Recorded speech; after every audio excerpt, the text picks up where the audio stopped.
ಹೆತ್ತ ತಾಯಿಯೇ ತನ್ನ ಮಗುವನ್ನ ಸಾಯಿಸಿದ್ಲು ಎಂಬ ಈ ಕರಾಳ ಸತ್ಯವನ್ನ ಜಗತ್ತು ಎಂದಿಗೂ ಮರೆಯದು. ಈ ಪ್ರಪಂಚದಲ್ಲಿ ನಾನು ಕ್ರೂರಿ ನಿರ್ದಯಿ ತಾಯಿಯಂತೆಯೇ ಶಾಶ್ವತವಾಗಿ ಉಳಿತೇನೆ. ಆದ್ರೆ ನನ್ನ ಕರುಳ ಬಳಿಯನ್ನ ತ್ಯಾಗ ಮಾಡ್ತಿದ್ರೆ ಮುಂದಾಗುವ ಅಪಾಯವನ್ನು ತ್ರಿಮೂರ್ತಿಗಳಾದ ಬ್ರಹ್ಮ, ವಿಷ್ಣು, ಮಹೇಶ್ವರರು ಸಹ ತಪ್ಪಿಸಲಾರರು. ಜಗತ್ತನ್ನೇ ನಡುಗಿಸೋ ಆ ರಹಸ್ಯ ಕಾರಣಕ್ಕಾಗಿ ಆದ್ರೂ ನಾನೇ ಹೆತ್ತ ಮಗುವನ್ನ ಸಾಯಿಸಲೇಬೇಕು. ಅತ್ತ ಏನೇನೋ ಯೋಚಿಸ್ತಾ ಗಂಗಾ ಮಾತೆಯು ಹಸ್ತಿನಾಪುರದಲ್ಲಿ ಹರಿಯುತ್ತಾ ಇದ್ದ ನದಿಯ ದಡದಲ್ಲಿ ನಿಂತು ಕಣ್ಣೀರಾಗ್ತಾ ಇದ್ಲು. ಮಹಾಭಾರತದಲ್ಲಿ ಅನೇಕ ರಹಸ್ಯಗಳನ್ನ ಹೊತ್ತಿದ್ದ ಅಷ್ಟೇ ತೂಕದ ವ್ಯಕ್ತಿತ್ವಕ್ಕೆ ಹೆಸರಾದವಳು ಈ ಗಂಗಾದೇವಿ. ಇವಳು ಹಸ್ತಿನಾಪುರದ ರಾಜಮನೆತನದ ರಾಣಿ ಮಾತ್ರವಲ್ಲ, ಅನೇಕ ದೇವಾನು ದೇವತೆಗಳ ಶಾಪಗಳನ್ನು ತೊಳೆದು ಒಡಲಲ್ಲಿ ಬಚ್ಚಿಟ್ಟುಕೊಂಡಿದ್ದ ಹೆಣ್ಣು ಅವಳು. ಹೌದು, ಜಗತ್ತಿನ ಬೇರೆಲ್ಲ ಹೆಣ್ಣಿನ ಹಾಗೆ ಗಂಗೆಯು ಸಹ ಮಕ್ಕಳನ್ನು ಹೆತ್ತು ಮುದ್ದಾಡಬೇಕು, ತಿದ್ದಿ ತೀಡಿ ಬೆಳೆಸಬೇಕು, ಅವರ ತುಂಟತನವನ್ನ ಮನಸಾರೆ ಅನುಭವಿಸಬೇಕು ಅನ್ನೋ ಆಸೆನೂ ಇತ್ತು. ಆದರೆ ಆ ಒಂದು ಶಾಪಕ್ಕೆ ಹೆದರಿ ಜಗತ್ತೇ ಬೆಚ್ಚಿ ಬೀಳೋ ಹಾಗೆ ಕೆಟ್ಟ ನಿರ್ಧಾರವೊಂದನ್ನ ಮಾಡಿಬಿಟ್ಲು. ಅದೊಂದು ಕರಾಳ ರಾತ್ರಿ ಮಳೆ ಜೋರಾಗಿ ಸುರಿಯುತ್ತಿತ್ತು. ಹಸ್ತಿನಾಪುರದ ಅರಮನೆಯ ಕೊಠಡಿಯೊಳಗೆ ತಾನು ಹೆರಲಿರುವ ಮಗುವಿಗೆ ಕಾಯುತ್ತಿದ್ದ ಗಂಗೆಯ ಮನಸ್ಸು ಹೇಳಲಾಗದ ಭಯ ಮತ್ತು ತಳಮಳದಿಂದ ತುಂಬಿತ್ತು. ಆ ಮಹಾತಾಯಿ ಗಂಗೆ ತನ್ನ ಗಂಡನಿಗೂ ಏನನ್ನೂ ಹೇಳದೆ ಮಗು ಹುಟ್ಟಿದ ತಕ್ಷಣ ಅದನ್ನ ಎತ್ತಿಕೊಂಡು ನದಿ ಕಡೆ ಹೆಜ್ಜೆ ಹಾಕಿದ್ಲು. ಆಕೆಯ ಕಣ್ಣುಗಳಿಂದ ಸುರಿಯುತ್ತಿದ್ದ ಕಣ್ಣೀರಿಗೆ ಮತ್ತು ಆಕಾಶದಿಂದ ಇಳಿದ ಮಳೆಗೆ ಹೆಚ್ಚೇನು ವ್ಯತ್ಯಾಸವೇ ಇರಲಿಲ್ಲ. ಮುಖದ ಮೇಲೆ ಯಾವುದೇ ಭಾವನೆ ತೋರಿಸದಿದ್ದರೂ ಆಕೆಯ ಒಳಗೆ ಒಂದು ಭೀಕರವಾದ ಗುಟ್ಟು ಆಕೆಯ ಮಮತೆಯನ್ನ ಹಿಂಡುತ್ತಾ ಇತ್ತು. ಗಂಗೆಯ ಆ ಕರಾಳ ನಡೆಯಿಂದ ತತ್ತರಿಸಿ ಹೋದ ಮಹಾರಾಜ ಶಾಂತನು ಆಕೆಯ ಹಿಂದೆ ನಡೆದು ಹೋಗುತ್ತಿದ್ದರೂ ಆಕೆಯನ್ನು ತಡೆಯುವ ಧೈರ್ಯವಾಗಲಿ ಒಂದು ಶಬ್ದವನ್ನಾಡುವ ಶಕ್ತಿಯಾಗಲಿ ಇಲ್ಲದೆ ಸಂಪೂರ್ಣವಾಗಿ ನಿರ್ಜೀವನಂತಾಗಿದ್ದ.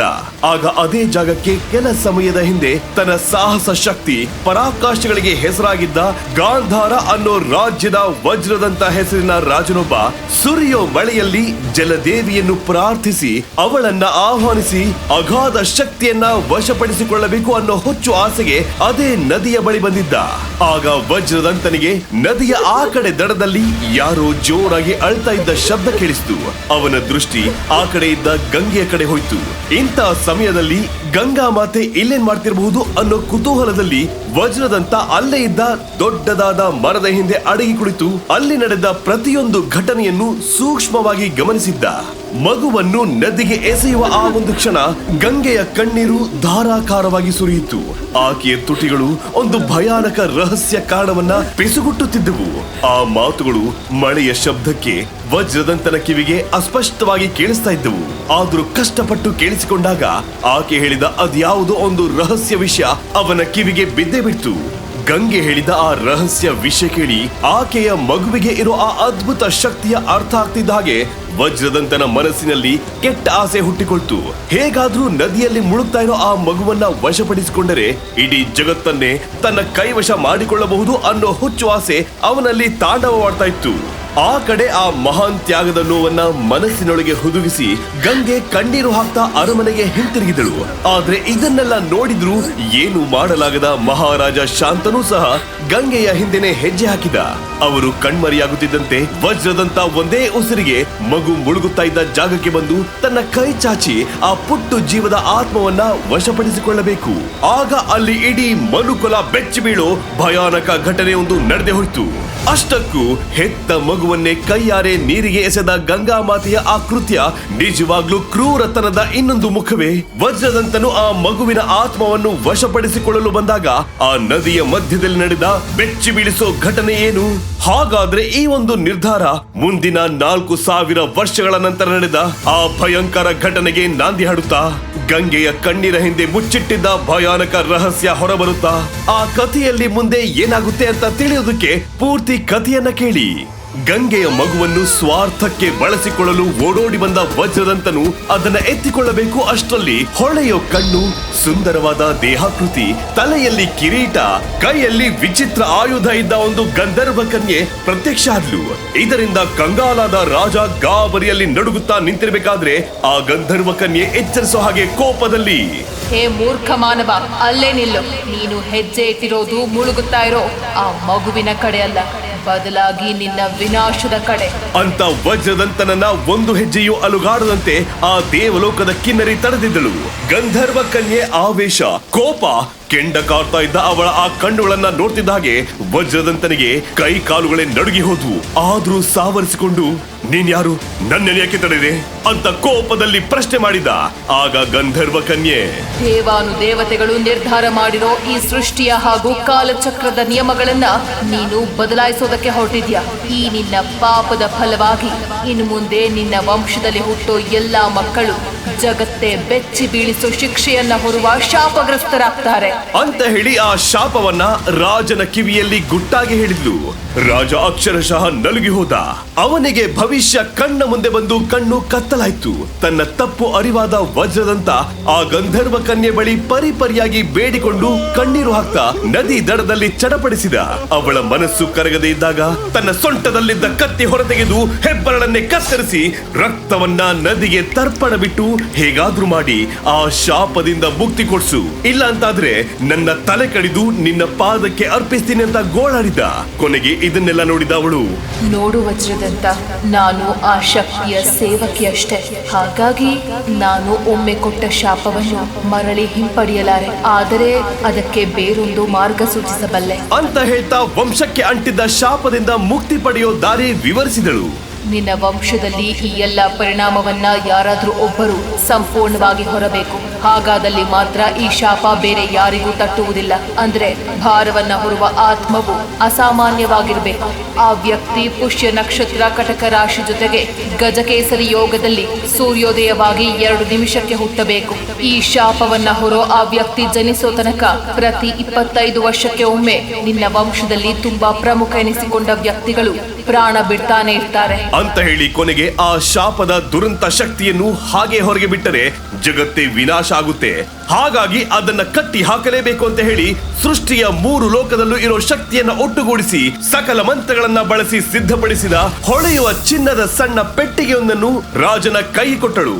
ಹಾಗೆ ಮಾತು ಮುಂದುವರಿಸಿದ ಆ ಕನ್ಯೆ, ಈ ಶಾಪವನ್ನು ಈ ಚಿನ್ನದ ಪೆಟ್ಟಿಗೆಯಲ್ಲಿ ಬಂಧಿಸಿದ್ದೇನೆ. ಇದನ್ನು ಗೌಪ್ಯವಾಗಿ ಗಾಂಧಾರದ ಮಣ್ಣಿನಲ್ಲಿ ಹೂತು ಹಾಕು. ಆ ಶಾಪವನ್ನು ಹೊರಬಲ್ಲ ಮಗು ಹುಟ್ಟಿದ ದಿನ ಈ ಪೆಟ್ಟಿಗೆ ತನ್ನಷ್ಟಕ್ಕೆ ತಾನೇ ತೆರೆದುಕೊಂಡು ಈ ಶಾಪವು ಮಗುವಿನ ಹಣೆ ಬರಹದಲ್ಲಿ ಸೇರುತ್ತೆ ಅಂತ ಹೇಳಿ ಮಾಯವಾದಳು.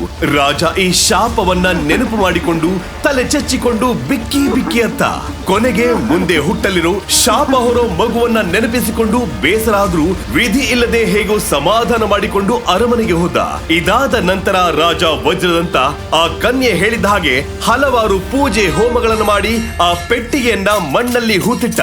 ಆ ದಿನ ನಡೆದ ಆ ಭಯಾನಕ ಘಟನೆಯನ್ನ ತಲೆಮಾರಿನ ಶಾಪ ಎಂಬ ಹೆಸರಿನಲ್ಲಿ ಓಲೆಗರಿ ಕಡತಗಳಲ್ಲಿ ಬರೆಸಿ ಮುಂದಿನ ತಲೆಮಾರುಗಳಿಗೂ ಈ ಭೀಕರ ಸತ್ಯ ತಿಳಿದು ಅವರು ಎಚ್ಚೆತ್ತುಕೊಳ್ಳಲಿ ಎಂಬ ಉದ್ದೇಶದಿಂದ ಜೋಪಾನವಾಗಿ ತೆಗೆದಿಡಲಾಯಿತು. ಹಾಗೆ ಪ್ರತಿ ವರ್ಷ ಗಂಧರ್ವ ಕನ್ಯೆ ಕೊಟ್ಟ ಶಿಕ್ಷೆಗಳನ್ನ ಅನುಭವಿಸುತ್ತಾ ವಂಶಕ್ಕೆ ಅಂಟಿರೋ ಶಾಪ ಹೊರೋ ಆ ಮಗುವಿನ ಜನನಕ್ಕಾಗಿ ಹಗಲಿರುಳು ಕಾಯ್ತಾ ಕಾಯ್ತಾ ದೇಹ ತ್ಯಾಗ ಮಾಡಿದ. ಹೀಗೆ ಶತಮಾನಗಳು ಉರುಳುತ್ತಾ ಹೋದವು. ಪ್ರತಿ 25 ವರ್ಷಕ್ಕೆ ಒಮ್ಮೆ ಶಾಪದ ಅಡ್ಡ ಪರಿಣಾಮವಾಗಿ ಅನೇಕ ಮಹಾಪುರುಷರು ಗಾಂಧಾರದಲ್ಲಿ ಸತ್ತು ಹೋದರು. ಹೀಗೆ ಜೀವನ ಮುಂದಕ್ಕೆ ಹೋಗ್ತಿರ್ಬೇಕಾದ್ರೆ ಸುಮಾರು 800 ವರ್ಷಗಳ ನಂತರ ಅವತ್ತು ವಜ್ರದಂತನಿಗೆ ಗಂಧರ್ವ ಕನ್ಯೆ ಹೇಳಿದ್ದ ನಕ್ಷತ್ರ ಗಂಟೆ ಘಳಿಗೆಯಲ್ಲೇ ಗಾಂಧಾರದಲ್ಲಿ ಆಗಿನ ರಾಜ ಅರುಣೇಂದ್ರನ ಹೆಂಡತಿ ಅವಂತಿಕಾಳ ಗರ್ಭದಲ್ಲಿ ಒಂದು ಮಗು ಜನಿಸಿತ್ತು. ಅವನೇ ಧ್ರುವ. ಅದೇ ಸಮಯಕ್ಕೆ ಸರಿಯಾಗಿ ಮತ್ತೊಂದು ಕಡೆ ಗಾಂಧಾರದ ಮಣ್ಣಿನಲ್ಲಿ ಎಲ್ಲೋ ಹೂತು ಹೋಗಿದ್ದ ಆ ಹಳೆಯ ಚಿನ್ನದ ಪೆಟ್ಟಿಗೆಯು ಇಡೀ ಸೃಷ್ಟಿಯ ನಿಯಮಗಳೇ ತಲೆ ಕೆಳಗಾದಂತೆ ಕಂಪನಗೊಂಡು ಭೂಮಿಯ ಮೇಲಕ್ಕೆ ಬಂದು ತೆರೆದುಕೊಳ್ತು. ಅಲ್ಲಿಗೆ ಬಂದಿದ್ದ ರಮಣ ಮಹರ್ಷಿ ಆ ಮಗುವಿನ ಹುಟ್ಟಿದ ಸಮಯ ನೋಡಿ ಅದರ ರಾಶಿ ನಕ್ಷತ್ರಗಳನ್ನ ಒಳಗೊಂಡ ಜಾತಕ ಬರೆದುಕೊಟ್ರು. ಅದನ್ನ ನೋಡ್ತಿದ್ದ ಹಾಗೆ ರಾಜ ಹಾಗೂ ರಾಣಿ ಇಬ್ಬರು ಸಹ ನಿಂತಲ್ಲೇ ನಡುಗಿ ಹೋದ್ರು. ತಲೆಮಾರುಗಳ ಹಿಂದೆ ಆ ವಂಶಕ್ಕೆ ಕೊಟ್ಟ ಶಾಪವನ್ನು ಹೊರೋ ಮಗು ಇದೆ ಅನ್ನೋ ಸತ್ಯ ಅವರಿಬ್ಬರಿಗೂ ಗೊತ್ತಾಗಿ ಇಬ್ಬರು ದಿಕ್ಕೆ ತೋಚದಂತಾದ್ರು. ಆದ್ರೆ ಆ ತಾಯಿ ಹೃದಯ ಮಗನ ಒಳಿತಿಗಾಗಿ ಹಪಹಪಿಸ್ತಾ ಇತ್ತು.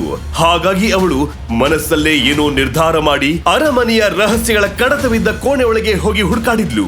ಅಲ್ಲಿ ಸಿಕ್ಕಿದ ಆ ಶಾಪದ ಕಡತವನ್ನ ಓದುತ್ತಾ ಇದ್ದ ಹಾಗೆ ಅಲ್ಲೇ ಕುಸಿದು ಬಿದ್ದಳು. ಈ ನಕ್ಷತ್ರದಲ್ಲಿ ಹುಟ್ಟೋ ಮಗುವನ್ನ ಎಲ್ಲ ಕೇವಲವಾಗಿ ನೋಡ್ತಾರೆ. ಎಲ್ಲರಿಂದ ಅವಮಾನ ಮಾಡಿಸ್ಕೊಂಡು ಯಾರಿಗೂ ಬೇಡವಾದ ಈ ನಾಯ ಬದುಕನ್ನ ಬದುಕಬೇಕಾಗತ್ತೆ. ಹೀಗೆ ಆ ಕಡತದಲ್ಲಿ ಗಂಧರ್ವ ಕನ್ಯೆ ಕೊಟ್ಟಿದ್ದ ಶಾಪದ ವಿವರಣೆ ಇತ್ತು. ಅದನ್ನ ಅವಳ ಮನಸ್ಸಿಗೆ ಅರಗಿಸಿಕೊಳ್ಳೋದಕ್ಕೆ ಆಗ್ತಿರ್ಲಿಲ್ಲ. ತಾಯಿ ಹೃದಯ ಕಂಪಿಸಿತ್ತು. ಅಯ್ಯೋ, ನನ್ ಮಗನಿಗೆ ಇಂಥ ಸ್ಥಿತಿ ಬಂತಲ್ಲ, ವಿಧಿಯೇ ಎಂತ ಕ್ರೂರಿ ನೀನು ಅಂತ ಬಿಕ್ಕಿ ಬಿಕ್ಕಿ ಎತ್ತಳು. ಹಾಗಾಗಿ ರಾಣಿ ಅಲ್ಲಿಂದಾಚೆಗೆ ಹಗಲು ರಾತ್ರಿ ನೋಡದೆ ಪ್ರತಿಕ್ಷಣ ಆ ಶಾಪವನ್ನ ಕಳೆಯಲು ನೂರಾರು ಪೂಜೆ, ಹೋಮ, ವ್ರತ, ಉಪವಾಸಗಳನ್ನ ಮಾಡಿದಳು. ಇದಕ್ಕೆ ಏನಾದ್ರೂ ಪರಿಹಾರ ಇರಬಹುದೇ ಅಂತ ಹುಡುಕಾಡುತ್ತಾ ಹೋದಾಗ ಮಹಾರಾಣಿಗೆ ಗಾಂಧಾರದ ಉತ್ತರದ ದಿಕ್ಕಿನಲ್ಲಿ ಇರೋ ಕಾಡಿನಲ್ಲಿ 100 ವರ್ಷಗಳಿಂದ ತಪಸ್ಸಿಗೆ ಕೂತಿರೋ ಅಘೋರಿಯ ಬಗ್ಗೆ ಗೊತ್ತಾಯ್ತು. ತಡ ಮಾಡದೆ ಅವರನ್ನ ಭೇಟಿ ಮಾಡಿ ಪರಿಹಾರ ಹೇಳಿ ಅಂತ ಬೇಡಿಕೊಂಡ್ಳು. ಇದು ಸಾಮಾನ್ಯ ಪೂಜೆ ಅಲ್ಲ.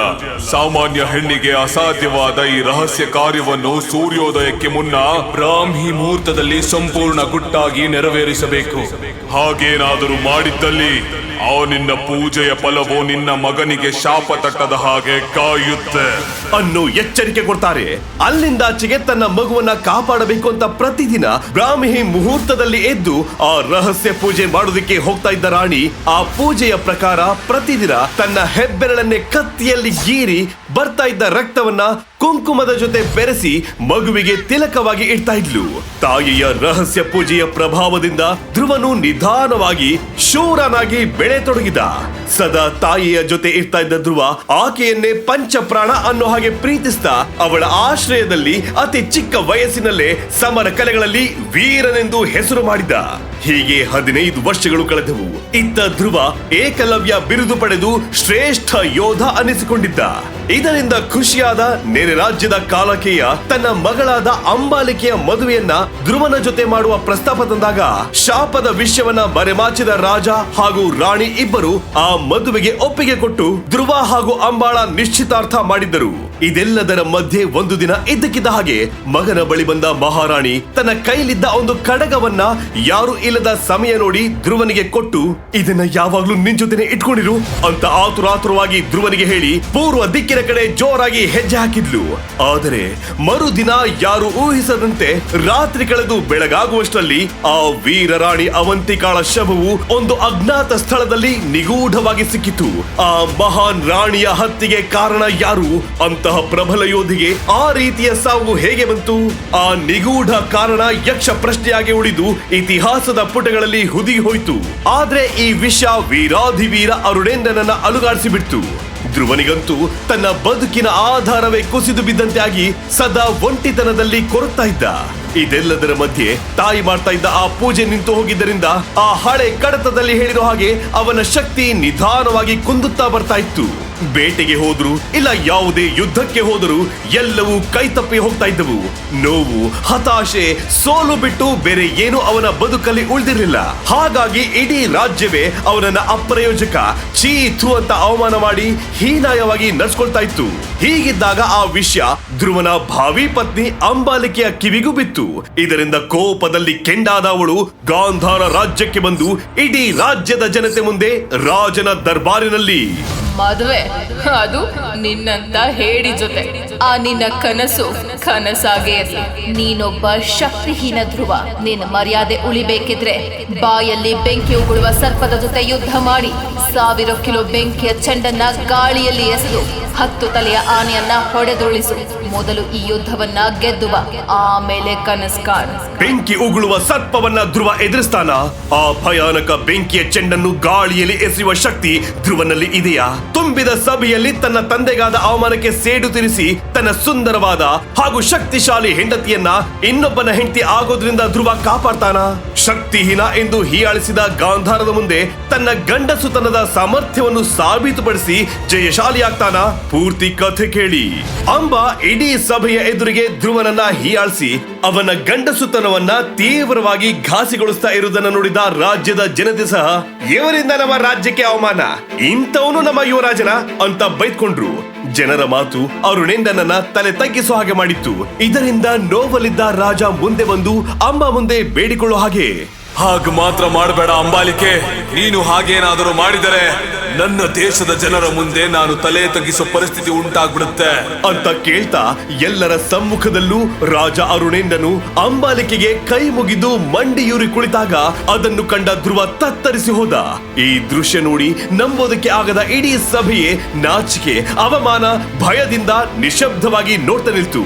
ಆಗ ಅಂಬಾಲಿಕೆಯು, ನಿಮ್ಮ ಮಗ ಹೀಗೆಲ್ಲರ ಮುಂದೆಯೂ ಅವಮಾನಕ್ಕೊಳಗಾಗಿ ಹೇಡಿಯಂತೆ ನಿಂತಿರೋದಕ್ಕೂ ಅವನ ತಾಯಿಯ ಸಾವಿನಲ್ಲಿರುವ ರಹಸ್ಯಕ್ಕೂ ನೀವೇ ಕಾರಣ ಅಂತ ಅಪ್ಪರಿಸಿದ್ಲು.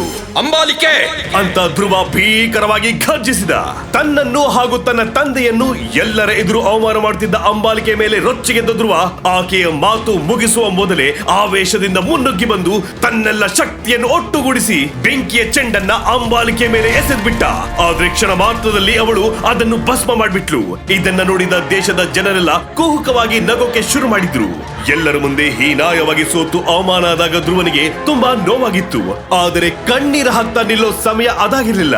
ಹಾಗಾಗಿ ಆ ನೋವನ್ನೇ ದೃಢ ಸಂಕಲ್ಪವಾಗಿ ಮಾಡಿದ ಧ್ರುವ ಆವೇಶದಿಂದ ಅಂಬಾಲಿಕೆಗೆ ಸವಾಲು ಹಾಕಿದ. ಒಂದು ವೇಳೆ ಸ್ಪರ್ಧೆಯಲ್ಲಿ ಗೆದ್ದರೆ ಒಂದು ರಾತ್ರಿಗೆ ಮಾತ್ರ ನೀನು ನನ್ನ ಹೆಂಡತಿಯಾಗಿ ಅಂತಃಪುರಕ್ಕೆ ಬರಬೇಕು. ಶಭಾಷ್ ಧ್ರುವ, 100 ಜನ್ಮವೆತ್ತಿದ್ರು ನಿನ್ನಂತಹ ಹೇಡಿಯಿಂದ ಈ ಸ್ಪರ್ಧೆಯಲ್ಲಿ ಗೆಲ್ಲೋಕೆ ಸಾಧ್ಯನೇ ಇಲ್ಲ ಎಂದು ಅಂಬಾಲಿಕಾ ವ್ಯಂಗ್ಯವಾಗಿ ಹೇಳಿದಾಗ ಅದನ್ನು ಕೇಳಿ ಸಭಿಕರು ಮತ್ತೆ ಧ್ರುವನನ್ನು ನೋಡಿ ಕಿಸಕ್ಕಂತ ನಕ್ರು. ಇದು ಅವನಿಗೆ ದೊಡ್ಡ ಅವಮಾನವನ್ನು ಉಂಟು ಮಾಡ್ತು. ಅಲ್ಲಿ ಸೇರಿದ್ದ ಜನರ ಗುಂಪು ಕೂಡ್ಲೆ ಹೇಡಿ ಯುವರಾಜ, ಹೇಡಿ ಯುವರಾಜ ಅಂತ ಕೂಗಿದ್ರು. ಆಗ ಕೋಪಗೊಂಡ ಧ್ರುವ ಎಲ್ಲರನ್ನೂ ದುರ್ಗುಡ್ಕೊಂಡು ನೋಡ್ತಾ, ಚೆನ್ನಾಗಿ ನೆನ್ಪಿಟ್ಕೋ ಅಂಬಾಲಿಕಾ, ಮಹಾಚಕ್ರ ಸ್ಪರ್ಧೆಯಲ್ಲಿ 9 ನಕ್ಷತ್ರಗಳನ್ನ ಪಡೆದು ಜಗತ್ತು ಕೊಂಡಾಡೋ ವೀರನೆಂಬ ಹೆಸರು ಪಡೆದು ನಿನ್ನ ಮುಖಕ್ಕೆ ಮಸಿ ಬಳಿಯುತ್ತೀನಿ. ನನ್ನ ತಾಯಿ ಮೇಲಾಣೆ ಅಂಬಾ. ಇದನ್ನ ಕೇಳಿಸಿಕೊಂಡ ರಾಜ ಅರುಣೇಂದ್ರನ ಮುಖದಲ್ಲಿ ಆಘಾತ ಮತ್ತು ತೀವ್ರ ಭಯ ಕಾಣಿಸ್ತಾ ಇತ್ತು. ಎಷ್ಟೋ ತಲೆಮಾರುಗಳಿಂದ ತನ್ನ ಪೂರ್ವಜರು ಕಾಪಾಡ್ಕೊಂಡು ಬಂದಿದ್ದ ಹೆಸರು ಮತ್ತು ಕೀರ್ತಿಯನ್ನು ಒಂದೇ ದಿನದಲ್ಲಿ ಹಾಳು ಮಾಡ್ಬಿಟ್ಟಲ್ಲ ಅಂತ ಕುಗ್ಗಿ ಹೋದ ಧ್ರುವ ಅಲ್ಲಿ ಅವಮಾನ ಮಾಡಿಸ್ಕೊಂಡು ನಿಲ್ಲೋಕಾಗ್ದೆ ಬೇಸರದಲ್ಲಿ ಅರಮನೆಯಿಂದ ಹೊರಗೆ ಬಂದ. ಅಮ್ಮನ ಸನಿಹ ಬಯಸಿ ಅವಳ ಸಮಾಧಿ ಇದ್ದ ಸ್ಮಶಾನದತ್ತ ಹೊರಟ. ಇತ್ತ ಗಾಂಧಾರ ದೇಶದಲ್ಲಿರೋ ಮನುಷ್ಯರಿಂದ ಹಿಡಿದು ಯಾವುದೇ ಜೀವಿಗಳು ಕೂಡ ಅಮಾನುಷ ಮತ್ತು ರಹಸ್ಯಗಳಿಂದ ತುಂಬಿದ ಆ ಸ್ಮಶಾನಕ್ಕೆ ಹೋಗ್ತಿರ್ಲಿಲ್ಲ. ಅದೇ ಸ್ಮಶಾನದ ಮಧ್ಯದಲ್ಲಿಯೇ ಧ್ರುವನ ತಾಯಿಯ ಸಮಾಧಿ ಇತ್ತು.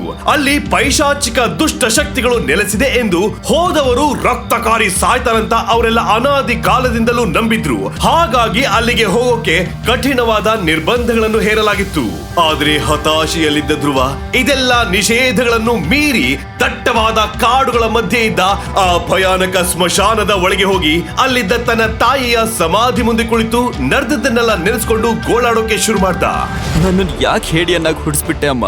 ಅಮ್ಮ, ಇನ್ಮುಂದೆ ನನ್ನಿಂದ ಬದುಕಕ್ಕಾಗಲ್ಲ ಅಮ್ಮ ಅಂತ ಗೋಳಾಡಿದಾಗ ಅಲ್ಲಿ ಯಾರು ನಿರೀಕ್ಷಿಸದ ರೀತಿಯಲ್ಲಿ ಧ್ರುವ ತನ್ನ ತಾಯಿಯ ನೆನಪಿಗಾಗಿ ಹಾಕಿದ್ದ ಖಡ್ಗವು ಹಸಿರು ಬಣ್ಣದಲ್ಲಿ ಹೊಡೆಯೋಕೆ ಶುರು ಮಾಡ್ತು. ಮರುಕ್ಷಣವೇ ಕತ್ತಲಾಗಿದ್ದ ಆಕಾಶದಲ್ಲಿ ಭೀಕರವಾದ ಶಬ್ದದೊಂದಿಗೆ ಸಿಡಿಲು ಮತ್ತು ಮಿಂಚು ಹೊಡಿತು. ಇತ್ತ ಸ್ಮಶಾನದ ತುಂಬೆಲ್ಲ ಚಿತ್ರ ವಿಚಿತ್ರವಾದ ಎದೆ ನಡುಗಿಸೋ ರೀತಿಯ ಶಬ್ದಗಳು ಕೇಳಿಸೋಕೆ ಶುರುವಾಯ್ತು. ಅಲ್ಲಿನ ವಾತಾವರಣ ನೋಡಿ ಧ್ರುವ ನಿಜಕ್ಕೂ ಬೆಚ್ಚಿ ಬಿದ್ದ. ನೂರಾರು ಆತ್ಮಗಳ ಅಟ್ಟಹಾಸದ ಕಿರುಚಾಟ ಕೇಳ್ತಿದ್ದ ಹಾಗೆ ಏನು ಮಾಡುವುದೆಂದು ತಿಳಿಯದೆ ಕಾಲ ಕೆಳಗಿನ ನೆಲವೇ ಕುಸಿದು ಹೋದಂತೆ ಭಾಸವಾಯ್ತು. ತಾಯಿಯ ಆಸರೆ ಬಯಸಿದ ಧ್ರುವ ಆಕೆ ಕೊಟ್ಟ ಕೈ ಕಡಗವನ್ನ ತೆಗೆದು ನೋಡಿದ. ತಕ್ಷಣವೇ ಆ ಕಡಗದಿಂದ ವಿಚಿತ್ರವಾದ ದಟ್ಟ ಹೊಗೆ ಹೊರಗೆ ಬಂತು. ದಿಗ್ಭ್ರಮೆಗೊಂಡ ಧ್ರುವ ಭಯದಲ್ಲಿ ಆ ಕಡಗವನ್ನ ದೂರಕ್ಕೆ ಎಸೆದ. ಆಗ ಆ ಗಾಢ ಹೊಗೆಯಿಂದ 10 ಅಡಿ ಎತ್ತರದ ಒಂದು ಆಕೃತಿ ಸೃಷ್ಟಿಯಾಯ್ತು. ಆ ವಿಚಿತ್ರ ಆಕೃತಿಯನ್ನು ನೋಡಿದ ಧ್ರುವ ಗಾಬರಿಯಾದ. ಕೆದರಿದ ಕೂದಲು, ಬಿಳಿ ಬಣ್ಣದ ಬಟ್ಟೆ, ವಯಸ್ಸಾದ ದೇಹ ಮತ್ತು ಭೀಕರವಾದ ಕಣ್ಣುಗಳನ್ನ ಕಂಡ ಧ್ರುವ ನಡುಗಿಬಿಟ್ಟ. ಆದ್ರೆ ಮರುಕ್ಷಣವೇ ಆ ಆಕೃತಿ ಧ್ರುವನ ಬಳಿಗೆ ಬಂದಾಗ, ನನ್ನ ಹತ್ರ ಬರ್ಬೇಡ, ಯಾರ್ ನೀನು ಅಂತ ಹೇಳಿ ತನ್ನೆಲ್ಲ ಶಕ್ತಿಯನ್ನ ಆ ಆಕೃತಿ ಮೇಲೆ ಪ್ರಯೋಗ ಮಾಡ್ದ. ಆದ್ರೆ ಅದನ್ನ ಸುಲಭವಾಗಿ ಹೊಡೆದು ಹಾಕಿದ ಆಕೃತಿ ತನ್ನ ಕಣ್ಣುಗಳನ್ನು ಗಟ್ಟಿಯಾಗಿ ಮುಚ್ಚಿ ಧ್ರುವನನ್ನ ಕ್ಷಣ ಮಾತ್ರದಲ್ಲಿ ಗಾಳಿಯಲ್ಲಿ ತೇಲಾಡುವಂತೆ ಮಾಡ್ತು. ಯಾರ್ ನೀನು? ದುಷ್ಟ ಶಕ್ತಿ, ಹೋಗೋ ಇಲ್ಲಿಂದ, ಹೊರಟು ಹೋಗೋ ಅಂತ ಧ್ರುವ ಭಯದಲ್ಲಿ ಹೇಳಿದಾಗ ಅತ್ಯಂತ ಭಯಾನಕವಾಗಿ ನಕ್ಕ ಆ ಆಕೃತಿಯು ಮತ್ತೆ ಅವನ ಬಳಿ ಆಕ್ರೋಶದಿಂದ ಬರೋಕೆ ಶುರು ಮಾಡ್ತು. ಆಗ ಆ ಆಕೃತಿಯ ಕತ್ತಿನಲ್ಲಿದ್ದ ತಾಯ್ತವನ್ನ ನೋಡಿದ ಧ್ರುವನು ಆಶ್ಚರ್ಯದಿಂದ, ಇದಾಯ್ತಾ ಮಹಾಶೂರನೆಂಬ ಬಿರುದು ಗೆದ್ದ ಮಹಾಯೋಧನಿಗೆ ಮಾತ್ರ ಸಿಗೋದು ಇದೇಗ್ ನಿನ್ ಬಳಿ? ಇದನ್ನ ನನಗೆ ಕೊಟ್ಟಿದ್ದೆ ನಿನ್ನ ತಾಯಿ ಧ್ರುವ. ನನ್ನಮ್ಮ ಕೊಟ್ಟಿದ್ದ. ನನ್ನಮ್ಮ ನಿನಗೆ ಗೊತ್ತು. ಅವ್ರ ಸಾವಿನ ರಹಸ್ಯವೇನಾದ್ರೂ ನಿಂಗೆ ಗೊತ್ತಾ? ಅಂತ ತಾಯಿಯ ಬಗ್ಗೆ ತಿಳಿದುಕೊಳ್ಳಬೇಕೆಂಬ ಕುತೂಹಲದಿಂದ ಧ್ರುವ 10 ಪ್ರಶ್ನೆ ಕೇಳಲು ಆಕಾಶದ ಕಡೆಗೆ ಕೈಯನ್ನು ಎತ್ತಿ ತೋರಿಸಿದ ಆ ವಿದುರ, ನನ್ನ ಹೆಸರು ವಿದೂರ. ಹೌದು, ನನಗೆ ನಿನ್ನ ತಾಯಿಯ ರಹಸ್ಯ ಮಾತ್ರ ಅಲ್ಲ, ನಿನ್ನ ಜೀವನದಲ್ಲಿ ಆಗ್ತಾ ಇರೋ ಪ್ರತಿ ವಿಷಯನೂ ಗೊತ್ತು. ಜೊತೆಗೆ ನಿನಗೆ ಬೇಕಾಗಿರೋ 9 ನಕ್ಷತ್ರ ಪಡೆಯೋದು ಹೇಗೆ ಅನ್ನೋದು ಚೆನ್ನಾಗೇ ಗೊತ್ತು. ನಿನ್ನ ಶಕ್ತಿಗಳನ್ನು ನೀನು ಮರಳಿ ಪಡೆಯಬೇಕಾದರೆ ನಾನು ಹೇಳುವ 3 ಷರತ್ತುಗಳಿಗೆ ಬದ್ಧನಾಗಿರ್ಬೇಕು. ಸರಿ, ನಾನು ಬದ್ಧನಾಗಿರ್ತೀನಿ. ಮೊದಲನೇ ಷರತ್ತು, ನೀನು ಯಾವುದೇ ಹೆಣ್ಣನ್ನು ಪ್ರೀತಿಸುವುದು ಅಥವಾ ಸ್ಪರ್ಶಿಸುವುದರ ಬಗ್ಗೆ ಮನಸ್ಸಿನಲ್ಲೂ ಕೂಡ ಯೋಚಿಸಬಾರದು. ಸರಿ, ಇದಕ್ಕೆ ನನ್ನ ಒಪ್ಪಿಗೆ ಇದೆ. ಎರಡನೇ ಷರತ್ತು, ಇದುವರೆಗೆ ಯಾರು ತಯಾರಿಸಲಾಗದ ಅಮೃತಧಾರ ಪಾನೀಯವನ್ನು ನನಗಾಗಿ ನೀನು ತಯಾರಿಸಬೇಕು. ವಿದುರನ ಮಾತು ಕೇಳಿ ಧ್ರುವನಿಗೆ ಸ್ವಲ್ಪ ಆಘಾತವಾಯಿತು. ಏಕೆಂದ್ರೆ ಅಮೃತಾಧಾರ ತಯಾರಿಸುವುದು ಸುಲಭವಲ್ಲ, ಅದಕ್ಕೆ ಭಾರಿ ಹಣ ಖರ್ಚಾಗುತ್ತೆ. ಜೊತೆಗೆ ಮೂಲಿಕೆಗಳ ಹುಡುಕಾಟ ಮತ್ತು ಅದರ ತಯಾರಿಕೆಯಲ್ಲಿ ಸಣ್ಣ ತಪ್ಪಾದರೂ ಜೀವಕ್ಕೆ ಅಪಾಯ ಆಗ್ತಾ ಇತ್ತು. ಆದ್ರೂ ಧೈರ್ಯ ಮಾಡಿದ ಧ್ರುವ, ನಾನು ಒಪ್ಕೊಳ್ತೀನಿ. 2 ಷರತ್ತುಗಳನ್ನು ಒಪ್ಪಿಕೊಂಡ ಧ್ರುವ 3ನೇ ಷರತ್ತು ಏನಿರ್ಬೋದು ಅಂತ ತಿಳ್ಕೊಳ್ಳೋದಕ್ಕೆ ತುಂಬಾ ಕುತೂಹಲದಿಂದ, ಹೇಳಿ, ನಿಮ್ಮ 3ನೇ ಷರತ್ತು ಏನು ಅಂತ ಧ್ರುವ ಕುತೂಹಲದಿಂದ ಕೇಳಿದಾಗ, ವಿದುರ ಧ್ರುವನ ತಾಯಿ ಸಾಯುವ ಸಮಯದಲ್ಲಿ ಧ್ರುವನಿಗಾಗಿ ಬರೆದ ಒಂದು ರಹಸ್ಯವಾದ ಪತ್ರವನ್ನ ಕೊಟ್ಟು ಓದುವಂತೆ ಹೇಳ್ದ. ಆ ಪತ್ರವನ್ನ ಓದಿದ ಧ್ರುವ ಜ್ವಾಲಾಮುಖಿಯೇ ಎದ್ದಂತೆ ತತ್ತರಿಸಿ ಹೋಗ್ಬಿಟ್ಟ. ಇದೇ ನನ್ನ 3ನೇ ಷರತ್ತು, ಹಾಗೆ ನಿನ್ನ ತಾಯಿಯ ಸಾವಿನ ನಿಗೂಢ ರಹಸ್ಯ ಎಂದು ವಿದುರ ಹೇಳಿದಾಗ ಅದನ್ನು ಕೇಳಿದ ಧ್ರುವನ ತಲೆಯ ಮೇಲೆ ಆಕಾಶವೇ ಕಳಚಿ ಬಿದ್ದಂತಾಯ್ತು. ಹಾಗಾದ್ರೆ ವಿದುರ ಧ್ರುವನಿಗೆ ಹೇಳಿದ 3ನೇ ಷರತ್ತು ಏನು? ಧ್ರುವನ ತಾಯಿಯ ಸಾವಿನಲ್ಲಿರುವ ನಿಗೂಢ ರಹಸ್ಯವಾದ್ರೂ ಏನು? ವಿದುರ ಧ್ರುವನ ಖಡ್ಗದಲ್ಲಿ ಬಂದಿಯಾಗಿದ್ದರ ಹಿಂದಿನ ಕಾರಣವೇನು? ಈಗ ಕಳೆದುಕೊಂಡ ಶಕ್ತಿಗಳನ್ನೆಲ್ಲ ಧ್ರುವ ಮರಳಿ ಪಡೆಯುತ್ತಾನ? ತನ್ನನ್ನ ಹೇಳಿ ಎಂದು ಅವಮಾನಿಸಿದವರಿಗೆ ಧ್ರುವ ತಾನೊಬ್ಬ ವೀರ ಯೋಧ ಅಂತ ಸಾಬೀತುಪಡಿಸ್ತಾನ? ಅಂಬಾಲಿಕೆಗೆ ಹಾಕಿದ ಸವಾಲಿನಲ್ಲಿ ಧ್ರುವ ಗೆಲ್ತಾನ? ಪಾಕೆಟ್ ಎಫ್ಎಂ ನಲ್ಲಿರೋ ಎಲ್ಲಾ ಶೋಗಳನ್ನ ಈಸಿಯಾಗಿ ಕೇಳಬಹುದು. ಈಗಲೇ ಡೌನ್ಲೋಡ್ ಮಾಡಿ ಪಾಕೆಟ್ ಎಫ್ಎಂ ಮತ್ತು ಕೇಳಿ ಯೋಧ. ಲಿಂಕ್ ಡಿಸ್ಕ್ರಿಪ್ಷನ್ ನಲ್ಲಿ ಇದೆ.